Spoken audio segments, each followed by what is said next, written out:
Assalamualaikum warahmatullahi wabarakatuh. Kembali lagi bersama saya Budi Prabowo. Hari ini kita akan membahas materi mengenai TM kelima, yaitu analisis sistem. Dimulai dari tahapan pengembangan sistem,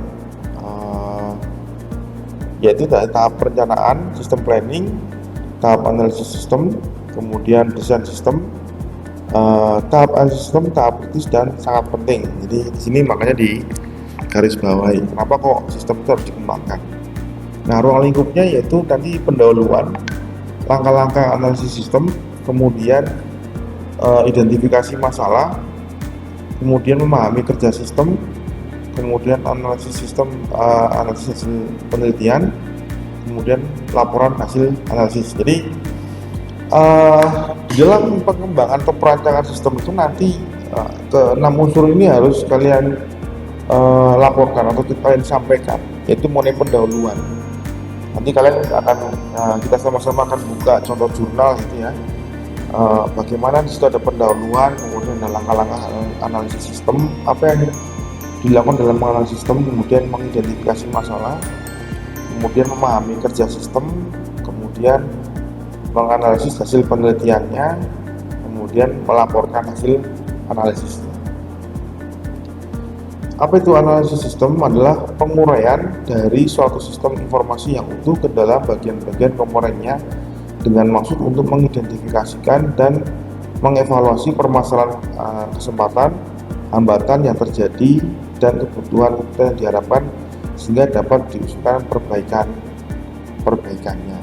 Jadi itulah definisi dari analisis sistem dengan tujuan untuk perbaikan yang lebih baik. Ya kan, goalnya adalah lebih baik. Langkah-langkah analisis sistem yaitu mengidentifikasi masalah, understand yaitu memahami kerja dari sistem yang ada, kemudian menganalisa, kemudian melaporkan. Jadi sebelum Anda menganalisa itu Anda memahami dulu, mengidentifikasi dulu problemnya apa, kemudian memahami kerja dari sistem yang ada, kemudian menganalisa lagi, hasil analisa itu berupa nanti solusi, kemudian dilaporkan. Laporan bisa dalam bentuk nanti kesimpulan dan saran. Mengidentifikasi masalah. Masalah merupakan suatu pertanyaan yang ingin dipecahkan. Masalah inilah yang menyebabkan sasaran dari sistem tidak dapat dicapai. Oleh karena itu, langkah pertama yang dilakukan oleh analisis sistem adalah mengidentifikasi masalah yang terjadi. Jadi, identifikasi itu bukan yang berjalannya lancar, tapi kok tidak sampai tujuan itu kenapa? Ya, contoh, Anda saya minta untuk dari kampus ini ke MOG gitu ya, naik sepeda motor ya kan. Saya tunggu di MOG hampir 3 jam atau 2 jam kok nggak nyampe-nyampe, masalah kan. Nah, kemudian diidentifikasi normal. Jadi gini, Anda harus bisa membedakan fenomena normalnya dengan yang anormal, baru ketahuan masalahnya kan. Karena kalau Anda menganggap bahwa 3 jam dari kampus Poltekkes ke MOG itu memang 3 jam, berarti kan memang normalnya 3 jam, karena nyampainya Anda juga sekitar 3 jam. Padahal normalnya itu bisa jadi cuma 10 menit. Namun Anda di situ kok 3 jam, berarti ada masalah kan.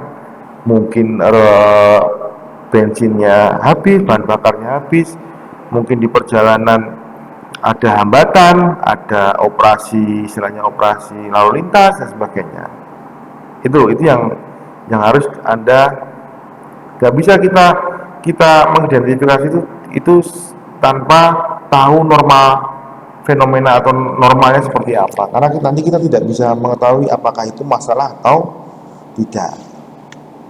Nah, identifikasi masalah meliputi identifikasi penyebab masalahnya, kemudian identifikasi titik keputusan, kemudian identifikasi personil kunci atau key personnya atau aktornya. ya kan? Jadi mengidentifikasi penyebabnya.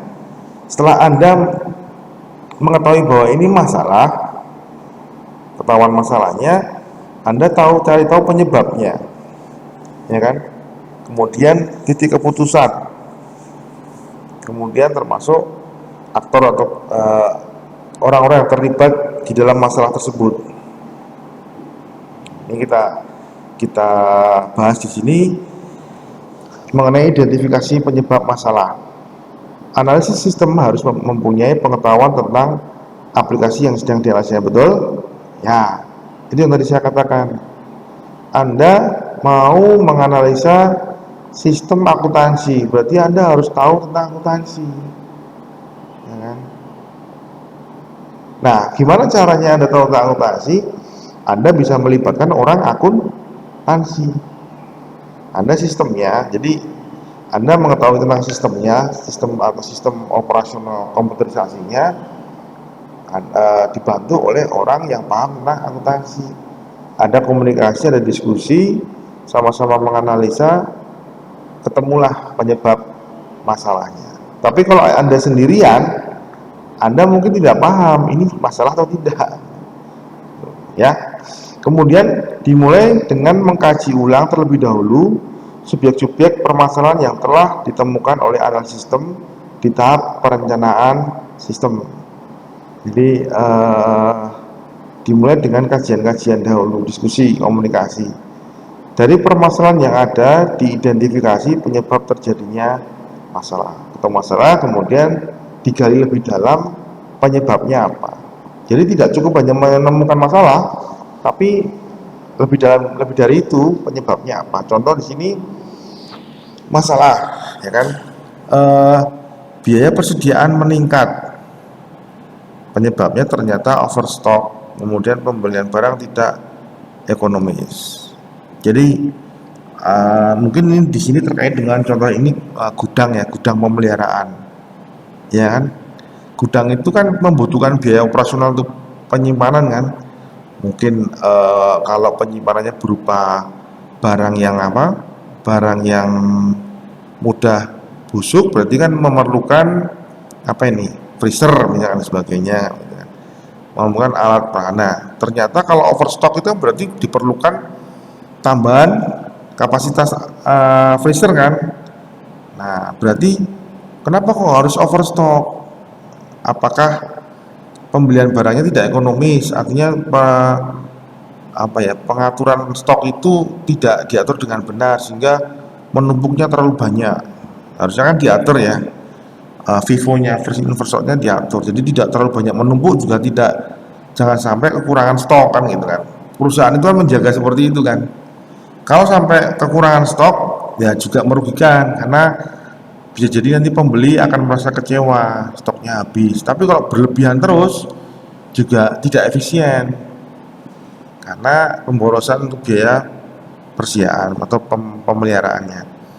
Kemudian pelanggan mengeluh, penyebabnya adalah pelayanan kurang baik, barang yang dikirim sering tidak sesuai.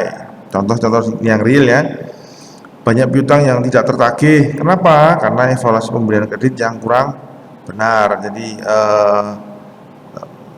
tidak menyelidiki dari calon kreditur, ya. Kemudian penagihan piutang yang tidak efektif, pengendalian manajemen kurang efektif karena kurang terjadi laporan yang berkualitas. Nah, kemudian dari identifikasi masalah itu kemudian ditentukan identifikasi titik keputusan, menunjukkan suatu kondisi yang menyebabkan sesuatu terjadi. Jadi lebih dikerucutkan lagi. Kemudian bila telah dapat mengidentifikasi titik keputusan penyebab masalah, maka penelitian dimulai dari titik yang jadi setelah mengidentifikasi masalah, menemukan penyebabnya, kemudian kita putuskan nih, kita dimulai dari yang mana dulu untuk membereskan masalah itu.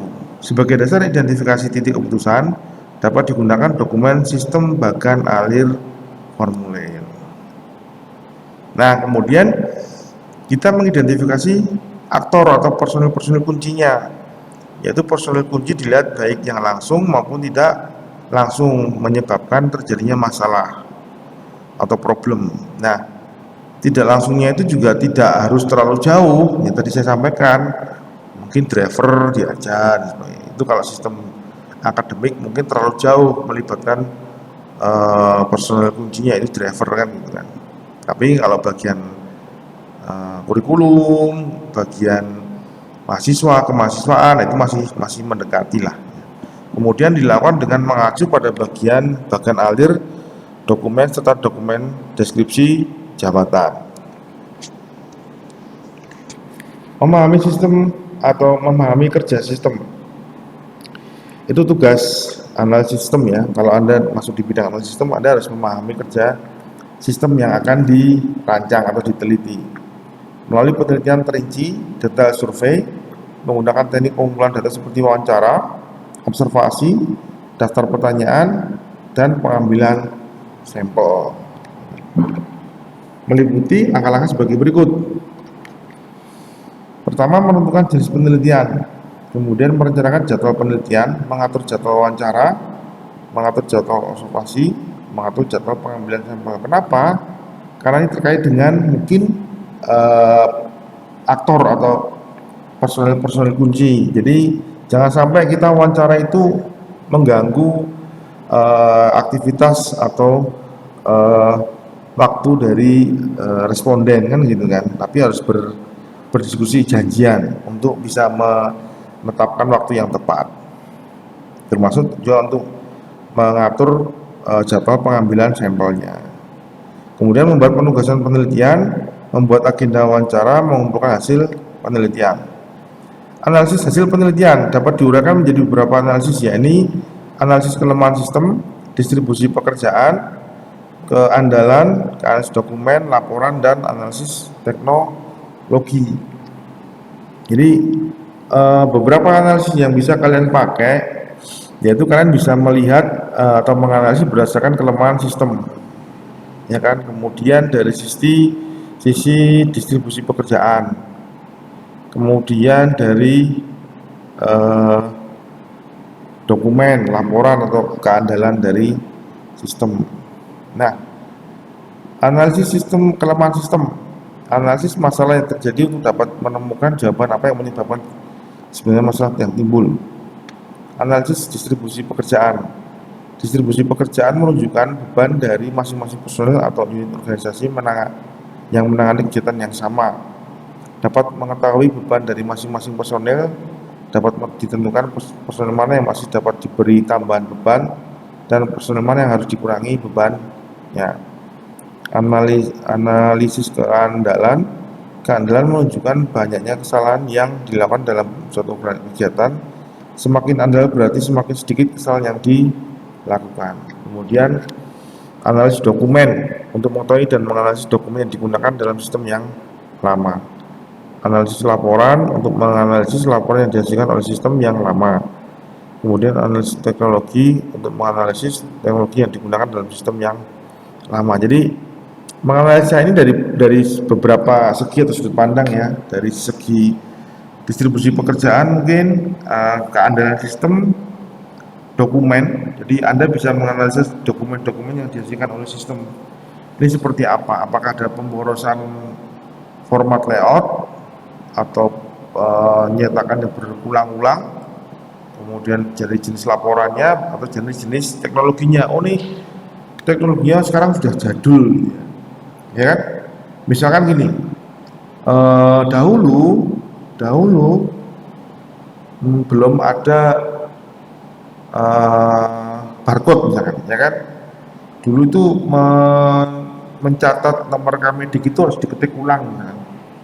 Artinya sudah dari sistem lama, sistem lamanya itu memasukkan nomor KMEDIK itu diketik ya. Nah sekarang penggunaan teknologinya lebih diperbarui barcode ya kan? Bahkan bisa jadi nanti RFID ya kan, jadi ada remote-nya, jadi operator tidak perlu mengetikkan beberapa kode yang cukup banyak, itu bisa memakan waktu. Misalkan dengan adanya barcode atau QR code atau RFID bisa menghemat waktu. Nah itu analisis berdasarkan teknologi. Analisis kebutuhan informasi pemakai agar bisa menyediakan informasi sesuai dengan yang dibutuhkan oleh pemakai. Nah, pelaporan hasil analisis. Setelah proses analisis selesai, tugas berikutnya dari analisis adalah membuat laporan hasil analisis, dilaporkan, didokumentasikan kan, kemudian dilaporkan. Kalau perlu dipresentasikan. Kemudian laporan diserahkan kepada steering committee yang nantinya diteruskan kepada manajemen. Manajemen bersama steering committee dan pemakai sistem akan mempelajari temuan dan analisis yang dilakukan oleh analisis yang disajikan dalam laporan ini. Artinya mereka ada pembicaraan, ada diskusi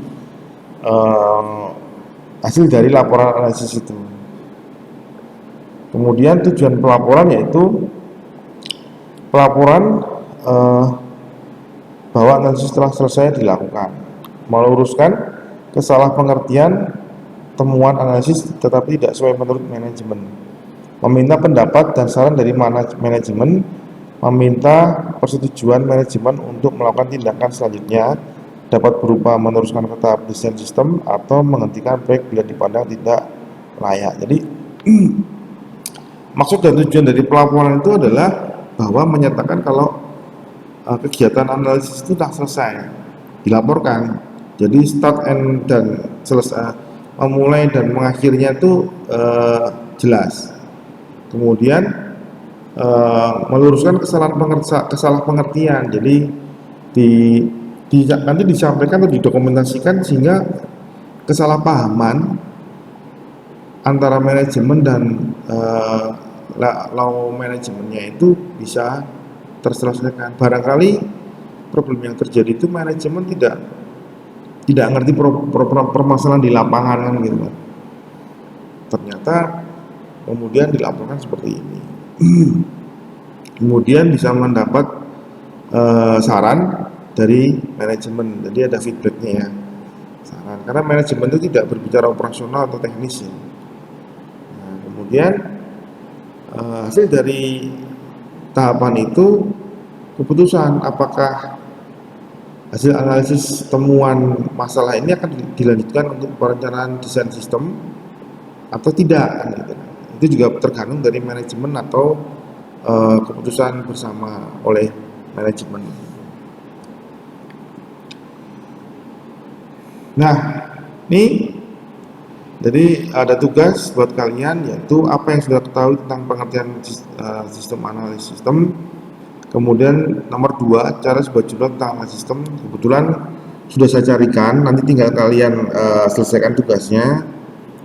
Nah, reviewlah dan buatlah rangkuman dalam bentuk PowerPoint. Jadi nanti kalian akan saya berikan jurnal, kalian baca di situ, kemudian nanti kalian review. Nah, isi reviewnya apa? Itu nanti ada tahapannya, yaitu apa sih masalahnya, apa sih yang terjadi, kemudian langkah-langkah penyelesaiannya apa sih. Nah, itu kalian review. Kenapa?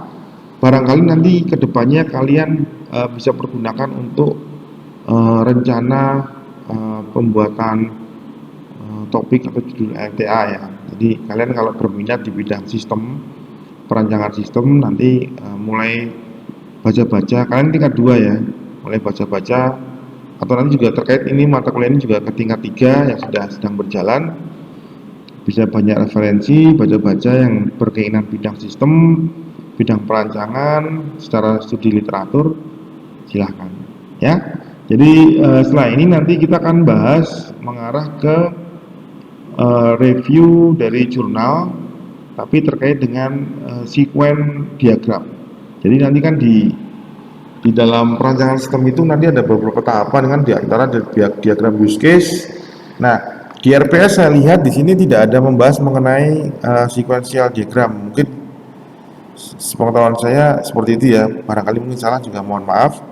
Sehingga kalau use case itu sudah dibahas di RPS, nanti akan kalian dapat materinya. Kita akan bahas ke bentuk lanjutnya, yaitu sequence diagram. Ya. Oke, sekian dari saya untuk tatap muka yang ke-5 ini. Kita lanjutkan untuk tugas berikutnya atau materi berikutnya mengenai review atau mereview mengenai sistem ya, dengan menggunakan sequence diagram. Oke, saya akhiri dengan wassalamualaikum warahmatullahi wabarakatuh.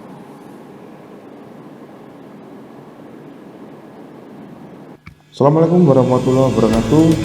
Jumpa lagi dengan saya Yudi Prabowo. Hari ini kita akan belajar melanjutkan materi mengenai sekuen diagram.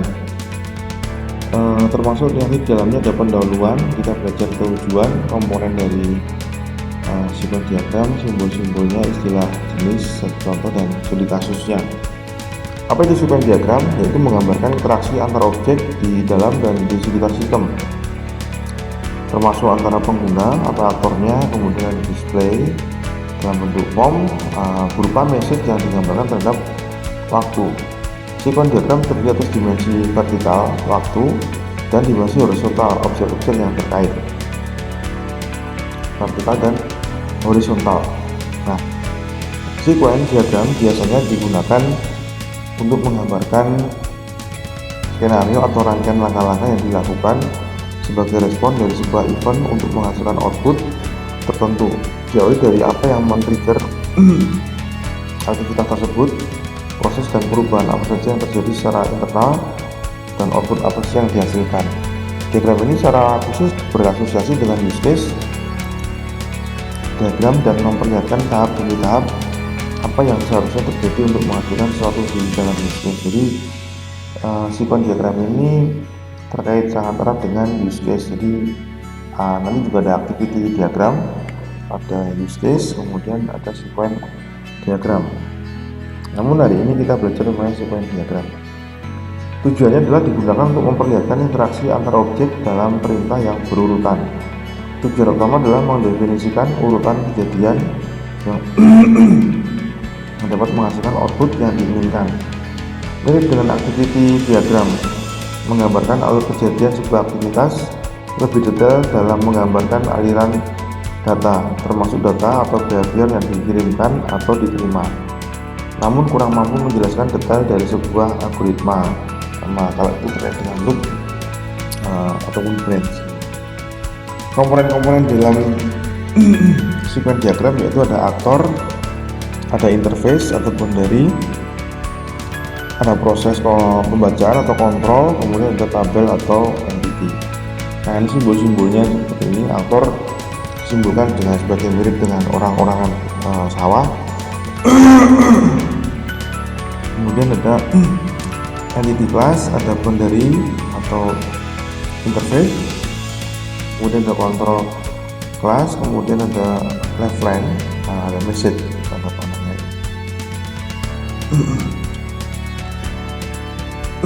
Partisipan, objek atau entitas yang bertindak di dalam sekuen diagram. Message, komunikasi antar objek partisipan. Terdapat dua tipe garis, yaitu vertikal dan horizontal. Kalau vertikal yaitu terkait dengan waktu, maju berdasarkan waktu. Horizontal, objek mana yang beraksi. Kemudian nama objek atau kelas bersifat opsional, bisa kita definisikan sendiri. Box berupa objek diberikan tanpa garis bawah. Objek yang tidak bernama disebut anonymous object, seperti ini, anonymous object. Box berupa aktor dapat juga digambarkan dengan stiker figur. Daftar istilahnya ada partisipan, lifeline, activation, time, return. Return adalah suatu hasil kembalian sebuah operasi, feedback. Operasi mengembalikan hasil tetapi boleh tidak ditulis jika tidak ada perbedaan dengan getternya. Nanti kita lihat returnnya seperti apa. Nah, ini contoh tadi apa berarti aktor, ini lifeline, ini objek, ini message ya. Kemudian ini return, silang kembalikan atau feedback timbal balik. Ini contoh lain untuk detail tentang diagram sekuen. Ada nama objeknya, ini anonymous ya. Jenis-jenis sekuen diagram yaitu distribute control dan centralized control. Apa itu distribute control? Proses pemrosesan dipecah pada beberapa partisipan, kemudian lokalisasi efek perubahan mampu menawarkan polimorfis polymorphs. Sedangkan centralized control, satu partisipan melakukan semua pemrosesan, partisipan lain hanya menyediakan data lebih sederhana, kurang fleksibel, dan tidak memakan konsep polymorphism. Ini contoh sequence diagram tentang enroll di kampus ya. Seperti ini contoh service levelnya. Nah, ini mengenai hubungan kelas diagram dan sequence diagram dengan contoh pembatalan order. Jadi aktornya di sini bisa operator toko yang melakukan pembatalan order atau mungkin langsung konsumen pembatalan order ke sistem. Contoh class diagram potential object, kemudian finally contoh satu yaitu pelajar student, ada seminar, ada course, kan? Kemudian ada feedbacknya di sini. Ini contoh interface, ini proses atau kontrol, ini nanti entity-nya atau tabelnya kemana user. Customer melakukan login melalui interface login screen, kemudian diproses ke tabel validate user, kemudian user detail, validasi, membalikan atau result. Contoh juga form 3. Dari form ini yaitu ada mata kuliah, nama mata kuliah, kode awal karya ilmiah telah disimpan. Nah, kalau dituliskan dalam bentuk sequence diagram yaitu mahasiswa mencari mata kuliah, ya interface mata kuliah, kemudian diproses. Nah, setelah diproses muncul di sini kan pilih mata kuliahnya, kemudian tampil nama mata kuliahnya, masukkan kode awal mata kuliah, klik save yaitu diproses, feedback lagi ke save data. Ini contoh untuk program studi. Contoh lain mengenai staf pembelian, sales departemen cetak, jadi ini tentang toko ya.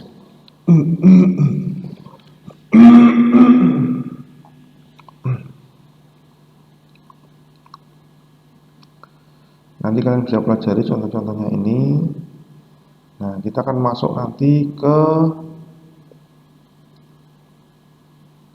studi kasus, yaitu berupa jurnal. Contohnya di sini adalah diagram activity ya, atau use case. Nah, ada penjaga itu melakukan pendaftaran anggota, kemudian pengembalian buku, penyewaan buku, mencatat kehilangan buku, kemudian ini pemiliknya pembelian buku, pembayaran denda, pengecekan status peminjaman terdahulu, pencarian buku. Kira-kira kalau mengenai studi kasus ini mengenai apa? Perpustakaan ya, ada pengembalian buku, ada peminjaman buku. Nah, ini kalau dibuatkan sequence diagramnya seperti ini, penjaga, cek data user, contoh formnya. Nah, contoh kedua sama juga perpustakaan meminjamkan buku. Gambar di atas menggambarkan aplikasi mempunyai satu aktor user yaitu pustakawan dan 7 use case. Hal ini menjelaskan bahwa dalam aplikasi pustakawan bisa menambah anggota, mencetak kartu anggota, menambah buku, mencetak stiker kode buku, melihat katalog, meminjam buku dan mengembalikan buku. Mungkin ada kebingungan mengapa yang meminjam dan mengembalikan buku adalah pustakawan, bukan anggota perpustakaan. Kalau kita lihat bisnis proses atau activity diagram, kita lihat bahwa yang berinteraksi langsung dengan aplikasi adalah pustakawan, bukan anggota. Anggota meminjam dan mengembalikan buku kepada pustakawan. Selanjutnya pustakawanlah yang menginputkan ke aplikasi atau operator ya. termasuk di perpustakaan kan gitu. Ada yang tapi ada peminjaman mandiri, ada peminjaman yang tidak mandiri ya, lewat petugas perpustakaan. Ini activity diagram. Diagram di atas menggambarkan tiga aktivitas utama di dalam perpustakaan, yaitu menambah anggota, member perpustakaan, anggota meminjam buku, anggota mengembalikan buku. Kita lihat ya sama-sama. Ini calon anggota mengisi form pendaftaran anggota ya. Pustakawan memverifikasi kelengkapan isian form. Jika tidak dikembalikan, jika ya form input didaftarkan. Kemudian ada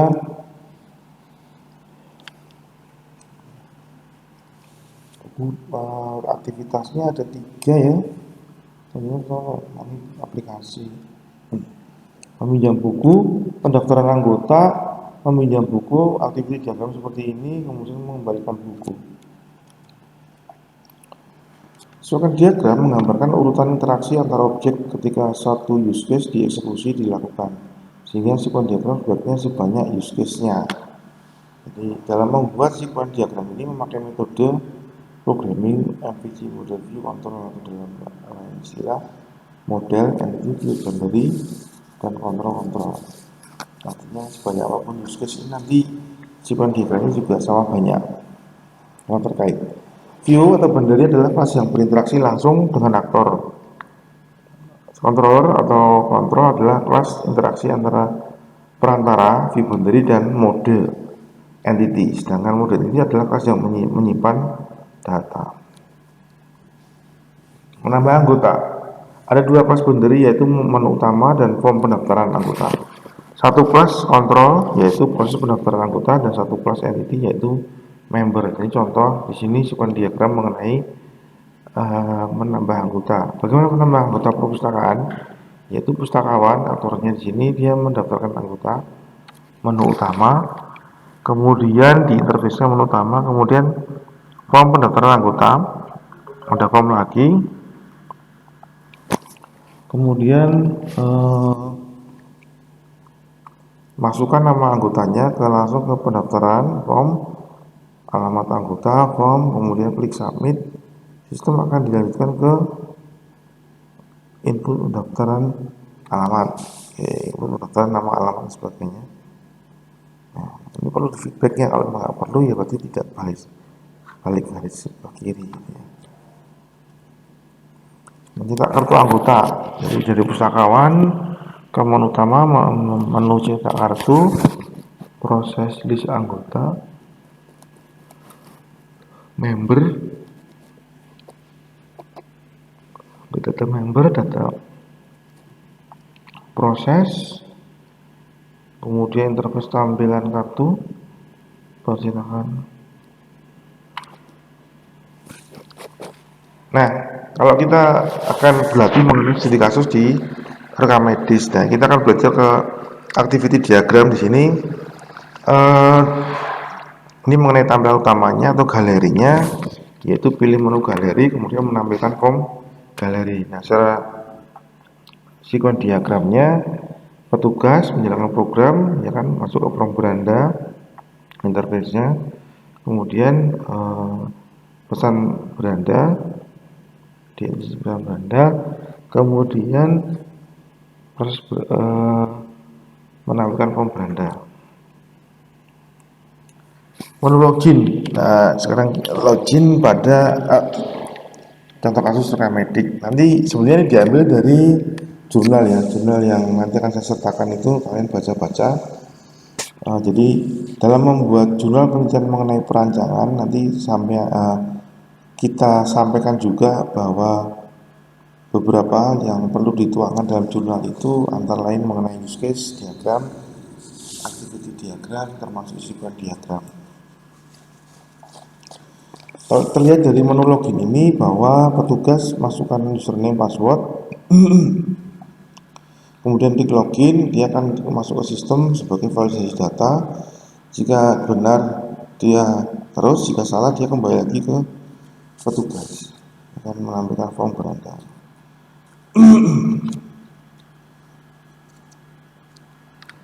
Kemudian ini mengenai rekam medisnya sendiri, aktivitasnya adalah petugas nanti akan memilih menu rekam medis, kemudian akan menampilkan form rekam medis, kemudian diinput data dan klik simpan, nanti validasi dulu data simpan.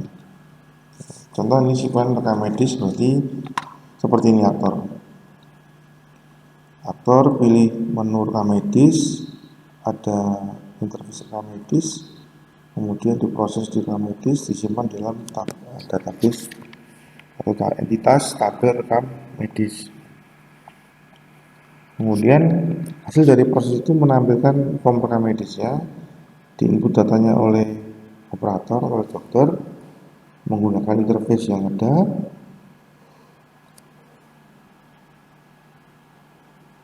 Kemudian untuk disimpan, kalau disimpan, karena artinya input data ini, untuk menginputkan data ini hanya cukup menggunakan interface. Kemudian tombol simpan, karena operator mengklik tombol simpan akan diteruskan ke proses data, ya kan? Proses data kemudian diinsertkan rekam medis. Jadi proses ini sudah lengkap ya mengenai rekam medisnya maupun diagnosanya. Kemudian disimpan data rekam medis, kemudian simpan. Kemudian terkait dengan activity diagram resep, petugas pilih menu resepnya, kemudian menampilkan form resep, kemudian input data, validasi dulu jika data disimpan, jika tidak baik. Itu hampir mirip dengan sebelumnya. Ya, kalau input dengan interface, pilih menu resep, ya kan? Di interface namanya form resep, kemudian diproses menampilkan form resep. Nah, form resep itu belum ada aktivitas, belum ada kegiatan untuk simpan atau entitas resep. Kemudian ada aktivitas input resep. Jadi ini input data resep ya. Di interface dulu, kemudian setelah itu dia simpan. Pada saat simpan ini diteruskan dari interface ini ke proses dan simpan ke entitas resep. Nah, kemudian biasanya akan di-feedback-kan bahwa data telah disimpan kan. Nah, itu proses tahapan return. Activity diagram detail jadwal ya dari petugas, kemudian pilih menu detail jadwal, menampilkan form detail jadwal, kemudian input data, hampir mirip ya. Ini juga gitu. Gimana cara membacanya, yaitu bahwa petugas atau operator memilih menu form daftar jadwal berobat dari interface ya, interface-nya yaitu form daftar ya. Pilih menu saja kan berarti tidak sampai teruskan ke sana gitu. Nah, kemudian nomor 2 validasi data. Jadi proses daftar jadwal berobat memvalidasi data untuk apakah ada data yang belum diisikan atau belum atau tidak. Kemudian menampilkan menu daftar jadwal berobat. Kemudian baru diinputkan di sini proses data. Kemudian sini ada insert daftar jadwal berobat. Data jadwal. Oke, kira-kira demikian untuk materi sekuennya. Sebelum kita akan mendemonstrasikan penggunaan atau pembuatan sekuen diagram. Sekuen diagram ini dibuat nanti menggunakan visual paradigm berapa ya, poin berapa ya. Nah, untuk aplikasinya seperti ini. Oke, jadi aplikasi mengenai visual paradigma editor. Yang pertama, kita akan memilih mengenai UML, kemudian nanti kita pilih yang sekuen diagram ya. Kita klik tombol plus, kemudian kita pilih di sini atau mungkin diurutkan ke bawah sesuai dengan hurufnya sekuen diagram. Saat kita pilih, kemudian kita klik next. Oke, kita pakai blank aja di sini. kita akan contohkan, kasih nama misalkan rekam medik ya, kasih nama mengenai rekam medik, kita klik OK.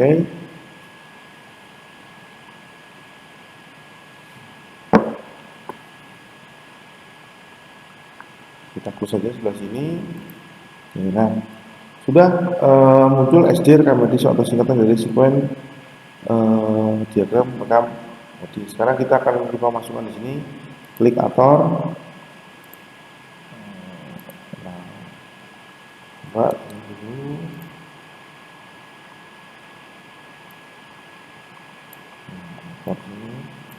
Kita akan coba membuat sekuen diagram pada apa ini? Kita diagram mengenai detail jadwal. Ya, mengenai ini ya, coba ya. Lihat, jadi ada petugas, ada interface, boundary, interface-nya.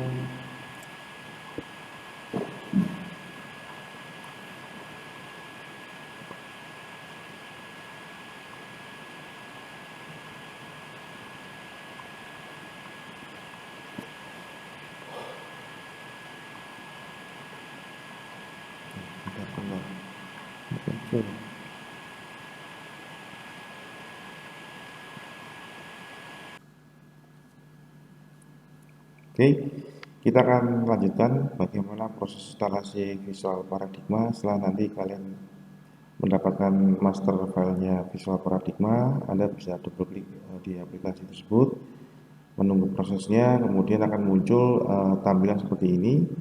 Kita tinggal klik next saja, setup wizardnya, kita klik accept, kemudian kita klik next, kita biarkan di posisi folder seperti itu. Kita klik tombol next-nya lagi, kita klik next, kemudian kita klik next. Biarkan proses instalasi berjalan, ditandai dengan progress bar yang sedang berjalan.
Oke, instalasi selesai akan ditandai dengan tampilan seperti ini. Biarkan di Visual Paradigma 16.2, kemudian kita klik finish, otomatis nanti sistem akan menjalankan aplikasi tersebut. Kemudian nanti kita akan praktekkan untuk membuat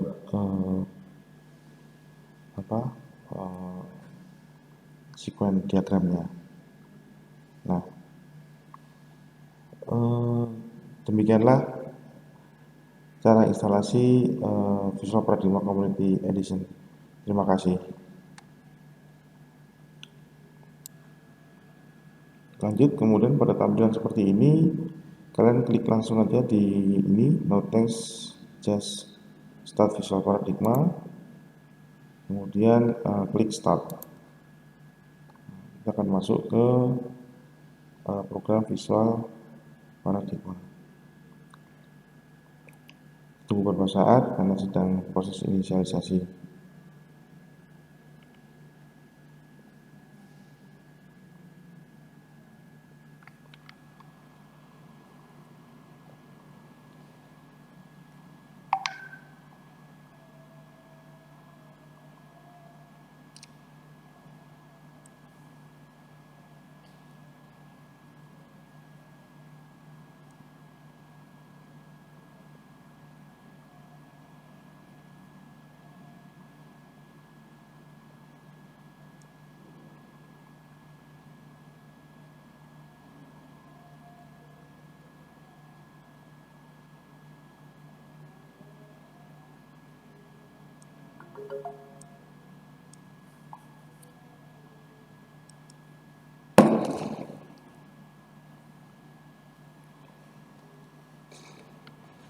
Kita klik selanjutnya, kita klik remind me later.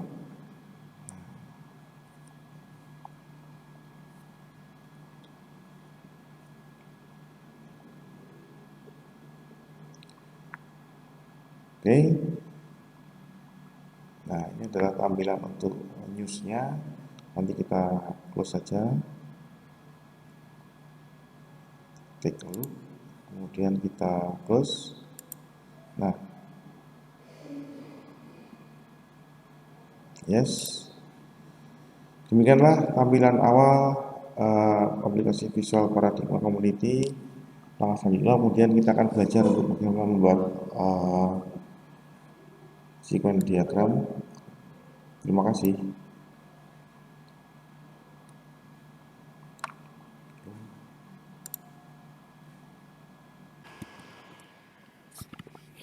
Baik, bisa saya lanjutkan.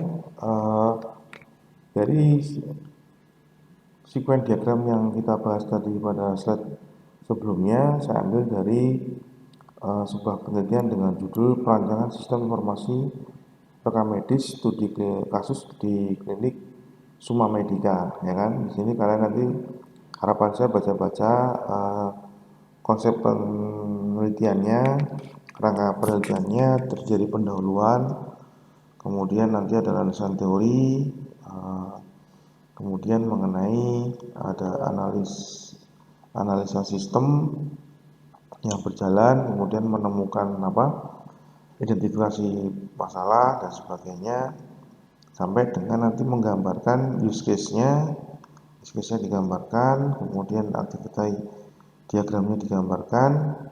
Nah, nanti tahapan berikutnya setelah use case dan aktivitas diagramnya digambarkan, yaitu digambarkan pula desain sequence diagramnya. Jadi dari beberapa aktivitas diagram ini nanti diterjemahkan dalam bentuk diagram use case, sehingga jumlahnya antara aktivitas diagram dan use case-nya sama. Ya, oke. Sebagai contoh nanti kita akan belajar mengenai di sini apa ini? Diagram resep aja ya. Resep. Oke, resep di mana diagram resep itu dimulai dari petugas memilih menu resep atau operator, kemudian sistem akan menampilkan form resep. Nah, kemudian di dalam form resep itu bisa dilakukan input, ya kan? Kemudian simpan. Pada saat simpan ada validasi data. Nah, kan jika tidak valid maka dikembalikan ke proses input. Jika valid kemudian data disimpan. Nah, dari gambaran activity diagram ini kita akan gambarkan dalam bentuk sequence diagram seperti ini nantinya hasilnya. Nah, untuk itu kita akan menggunakan aplikasi namanya Visual Paradigma ya.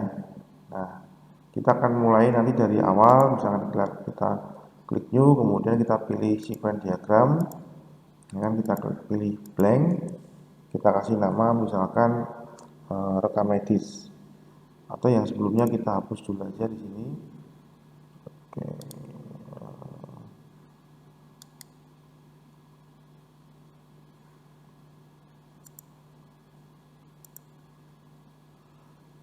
Kita klik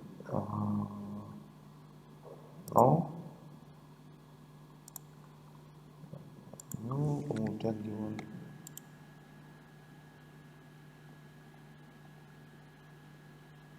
kita pilih di sini rekam medis, kemudian create blank project. Oke, biarkan di sini. Nah, kita akan dimasukkan ke visual lagi, kita pilih UML sequence diagram, next, kemudian kita pilih blank di sini, kita kasih di sini rekam medis.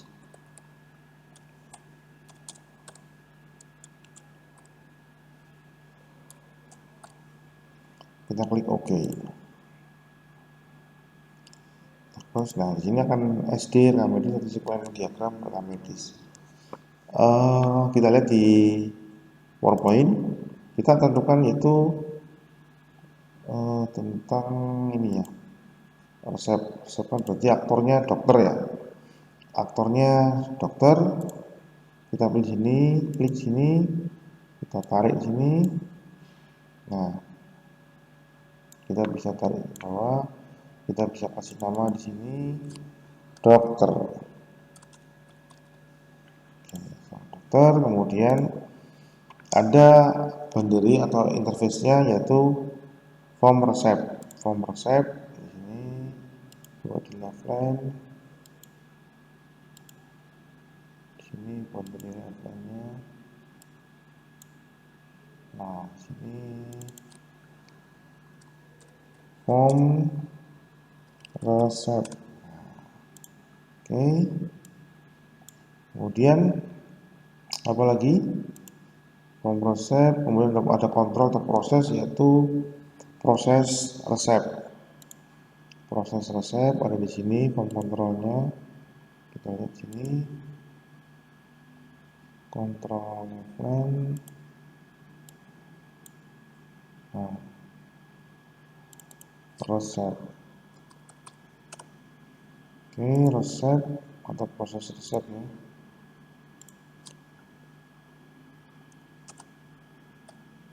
Proses resep. Kemudian ada resepnya sendiri atau entitasnya.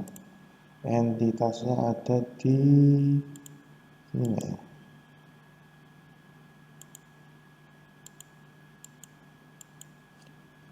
Entitasnya sebentar.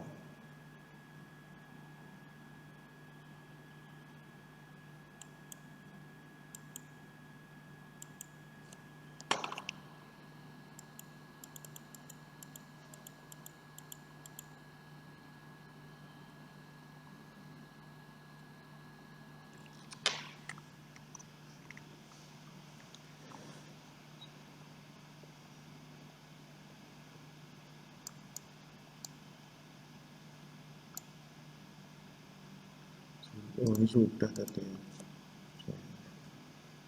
Yes.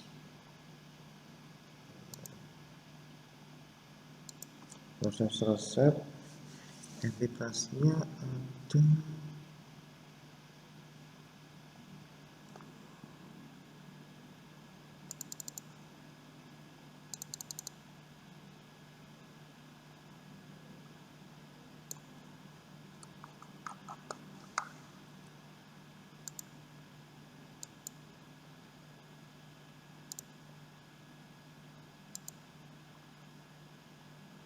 nih. Nah, dan entitasnya susah. Oke, ini entitasnya yaitu resep atau tabel resep ya. Tabel resep.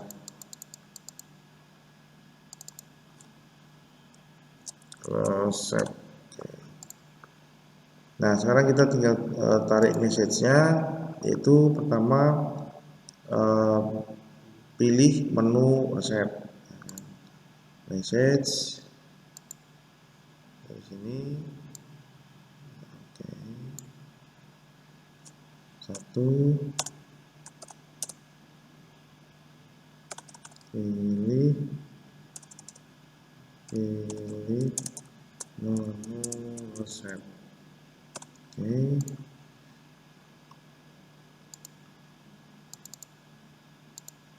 Sudah ada. Kemudian yang kedua ada feedback, itu menampilkan form resep aplikasinya dari proses ini. Feedbacknya mana? Feedbacknya kita replay system dari sini. Itu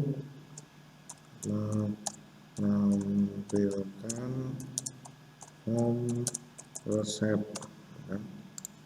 Kemudian input 3 input data Dari sini menginputkan data menggunakan message.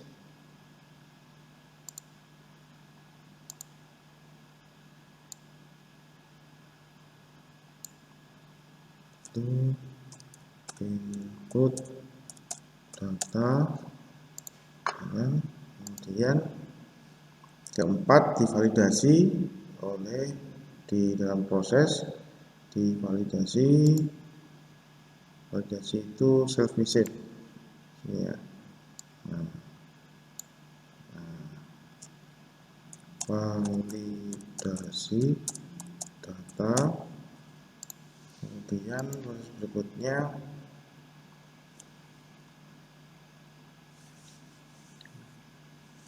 klik simpan. Nah, ini ada klik simpan. Empat itu message. Dari sini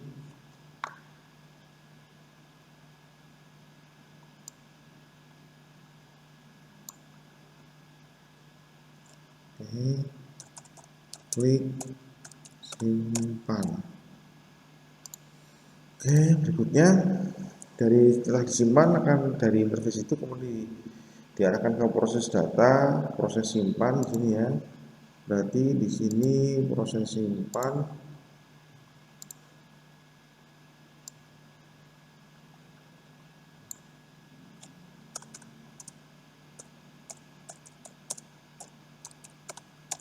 proses simpan 5.1.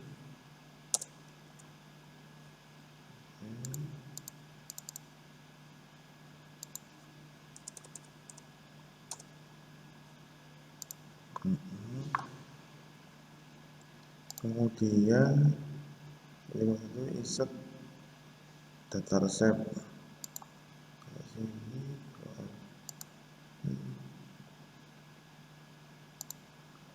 Otomatis masih satu-satu ya.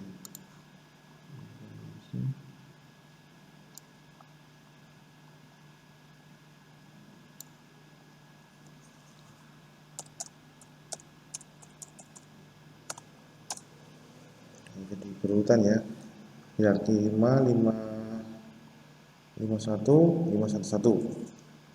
Kemudian feedbacknya adalah data berhasil disimpan ya. Nomor 6 data berhasil disimpan.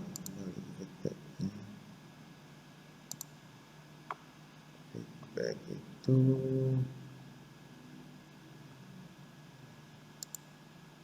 replay message.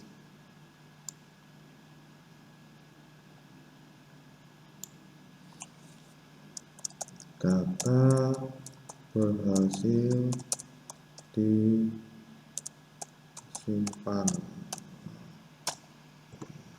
Ini 6 ya, harusnya ini 6. Nah, ini tidak di sini, itu berdiri sendiri. Nah, salah. Yes, hapus. Yes.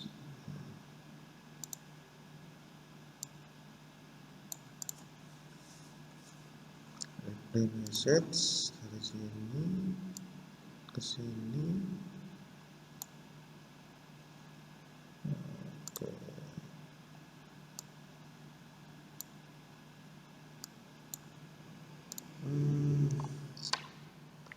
Saya menggunakannya dia.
kegiatan berikutnya simpan, berarti proses penyimpanan ini akan berkaitan betul angka depannya yaitu my seperti ini.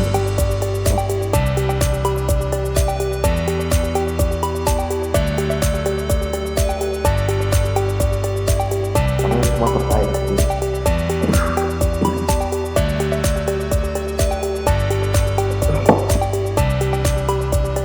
Oke, demikian cara pembuatan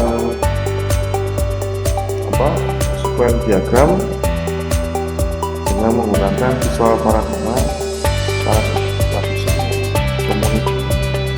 Jadi kali ini file master visual paradigma bisa saya sertakan dan kita coba untuk pembuatan obat atau login saya sampaikan di sini PowerPoint. Kita coba praktekkan membuat sequence diagram beranda